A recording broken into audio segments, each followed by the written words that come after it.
শক্তিনগর আলোর বাঁশিরায় কৃষ্ণনগরের মানুষের উদ্দেশ্যে আজ কিছু কথা লিখছে। বাঁশিরায়ের জন্ম কৃষ্ণনগরে, বেড়ে ওঠা কৃষ্ণনগরে, প্রথম নিঃশ্বাস কৃষ্ণনগরের মাতৃসদন। বিগত দিনে অনেক ইতিহাসের সাক্ষী বহন করে এই কৃষ্ণনগর। কৃষ্ণনগর রাজবাড়ি, রাজা কৃষ্ণচন্দ্র রায় থেকে শুরু করে আজকের কৃষ্ণনগরের গর্বের অঞ্জনা নদী, যে নদীকে কেন্দ্র করে কবি ঠাকুর গান গেয়েছিলেন। এই অঞ্জনা নদী অনেক কঠিন লড়াইয়ের সাক্ষী। স্বাধীনতা আন্দোলনে কৃষ্ণনগরের এভি স্কুলের বীর সন্তান বাঘা যতীন থেকে বসন্ত বিশ্বাস, হরিপদ চ্যাটার্জি, বিজয়লাল চ্যাটার্জি, রণজিৎ বন্দ্যোপাধ্যায়, ভোলানাথ বিশ্বাস, হেমন্ত কুমার বিশ্বাস, নৃত্যানন্দ সাহা, এরা সকলেই বীর বিপ্লবী। কৃষ্ণনগরের স্বাধীনতার পরে এক মারাত্মক খাদ্য আন্দোলন বা রেশন আন্দোলন দেখা যায়। কৃষ্ণনগরের কথা আজকের দিনে স্বাধীন চেতনাবাদী মানুষেরা মনে রেখেছেন। গণ আন্দোলনের সেই সব দিনের কথা আজকের নবীনরা, আজকের যুবকরা জানে না। 1966 সালের 22শে মার্চ, সেই সময়কার সরকারের সরকারি পুলিশ কৃষ্ণনগরের গর্ব আনন্দ হাইতকে পুলিশ গুলি করে হত্যা করে এবং জিপ গাড়ির পিছনের দড়িতে বেঁধে রাস্তায় ফেলে কৃষ্ণনগর পোস্ট অফিসের মোড় থেকে পুলিশের জিপে হ্যাঁচড়াতে নিয়ে গেছিল। ওই উক্ত দিনে পরেশ ব্যানার্জিকে গুলি করা হয়েছিল, পরে তার মৃত্যু হয়। এই আনন্দ হাইতের মৃত্যুটা ছিল এক অঙ্কুরিত বীজ, যা জন্ম দিয়েছিল অতি বামপন্থা নকশালবাদ আন্দোলন। কৃষ্ণনগরবাসী দেখেছে পরবর্তীকালে নকশাল আন্দোলনকে কেন্দ্র করে তখনকার সরকারি পুলিশের হত্যালীলা। ৭৭-এ বামফ্রন্ট সরকার আসার পর এই নকশাল আন্দোলন বিভিন্ন ভাগে ভাগ হয়ে যায়। গড়ে ওঠে second CUC, CPIML, Kanu Sanyal গোষ্ঠী। শুরু হয় নিজেদের মধ্যে লড়াই। একের পর এক মার্ডার হতে থাকে।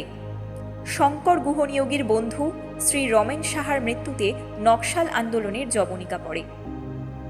এখন কৃষ্ণনগর অন্য কৃষ্ণনগর। বিগত দিনে কৃষ্ণনগরের বিধানসভা অনেক গর্বের মানুষকে পেয়েছিল। কাশীকান্ত মৈত্র, অমৃতেন্দু মুখার্জি, সাধন চ্যাটার্জি, যাকে আমি চূর্ণিদা বলে ডাকতাম, শিবদাস মুখার্জি এবং সুশিক্ষিত অ্যাডভোকেট সুবিনয় ঘোষকে। পরবর্তীতে আমরা পাই 2011-এ বিদায়ী CPM সরকারের পুলিশ কর্তা অবনীমোহন জোয়ারদারকে। 2016 সালে উনিই জিতেছিলেন। শেষের দিকে তিনি একটু অসুস্থ হয়ে পড়েন, তাই ওনার কথা খুব একটা বলতে পারবো না। তবে একটা কথাই মনে পড়ে, বাম জমানায় এখনকার অধুনা কোটিপতি রূপবানুর রহমানের ভাই স্বর্গীয় রিয়ানুর রহমানের ডেড বডি দেখে উনি বলেছিলেন, এটা মনে হয় হত্যাকাণ্ড। সম্ভবত এটা 2008 সালের ঘটনা। 2021-এ এলেন প্রায় 37,000 ভোটে মুকুল রায়। উনি আজ ইতিহাস। কলকাতায় ওনার ব্রেন অপারেশনটাই আমার মনে হয় ওনার কাল হয়েছিল। আজ 2026, শাসক দল দাঁড় করিয়েছে এক ইয়ং জেনারেশনের নয়নের মণি, যিনি অনেক সামাজিক কাজকর্ম করেছেন বা করছেন বা করতে ভালোবাসেন। এবং বিজেপি অনেক টালবাহানার পর দাঁড় করিয়েছে এক ইয়ং শিক্ষককে। কৃষ্ণনগর উত্তর লোকসভায় মুসলিম ভোট আছে 10.52%। এর মধ্যে 8% ভোট অবশ্যই টিএমসি পাবে। তবে একটা কথা মনে রাখা ভালো, বিজেপির প্রার্থী বাছাইকে নিয়ে যেভাবে কৃষ্ণনগর উত্তপ্ত হয়েছে সেটা কিন্তু সমাজ ভালোভাবে নিচ্ছে না। এটা অবশ্যই জেলা বিজেপির নেতৃত্বকে দেখা উচিত ছিল। কেন যে নিজেদের মতের মিল হবে না সেটাই বুঝতে পারছি না। গত লোকসভায় 2024-এ কৃষ্ণনগরের রানীমা এই কৃষ্ণনগর উত্তর থেকে 55,000 ভোটে লিড পেয়েছিলেন।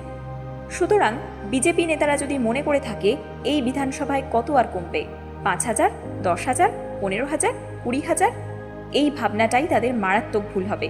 মনে রাখতে হবে টিএমসি যাকে দাঁড় করিয়েছে সে মার্জিত এবং শিক্ষিত। বিজেপির শিক্ষক প্রার্থী কতটা মোকাবিলা করতে পারবে সেটা ভাবতে হবে। মনে রাখতে হবে একটা কথা, স্বর্গীয় মুখ্যমন্ত্রী, যার সাদা ধুতিতে একটাও কালির দাগ নেই, তিনি সব সময় বলতেন শিল্প হবে, চাকরি হবে, কৃষি হবে, উন্নয়নের জোয়ার বইবে।